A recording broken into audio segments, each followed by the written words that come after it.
قسمت نشد ببینم خدا نگهداری کنم، فرصت نشد بمونم و از تو نگهداری کنم.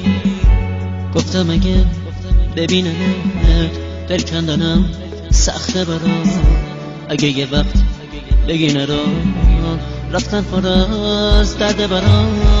گفتم صداتو نشنوم ندیدم از پیشت برم، پشت سرم زاری نکن چیکار کنم مسافرم. من میرم ولی با تو بدون همیشه یاد تو از خاطر من فراموش نمیشه.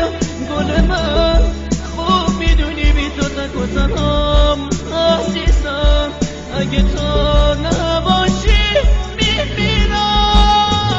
من میرم ولی با تو بدون همیشه یاد تو از خاطر من فراموش نمیشه. گل من خوب میدونی بی تو تک و تنهام عزیزم، اگه تو نباشی میمیرم. نامه رو تو تنش بخون گریه نکن طاقت بیار، نامه رو خط خطی نکن دو جمله رو هم دوام بیار. باور نکن یه بی وفا نامه میذارم و میرم، نه قسمت زندگی اینه به کی بگم مسافرم.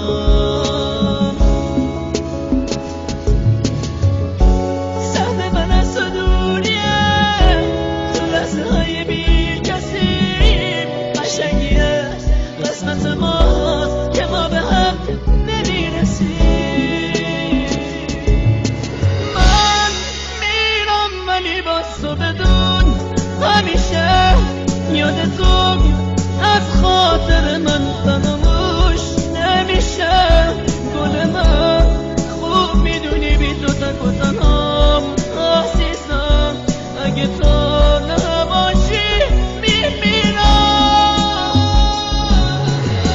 من میرم ولی با تو بدون همیشه یاد تو از خاطر من فراموش نمیشه. گل من خوب میدونی بی تو تک و تنهام عزیزم، اگه تو نباشی میمیرم. همیشه زنده میمونم با یاد ترانه ها، منو ببخش اگه باز عشقم چکی تو نامه ها. دیگه تموم شد فرصت خاطر ما میشه باشه، تموم خاطر باشه. خدا نگهدارت باشه.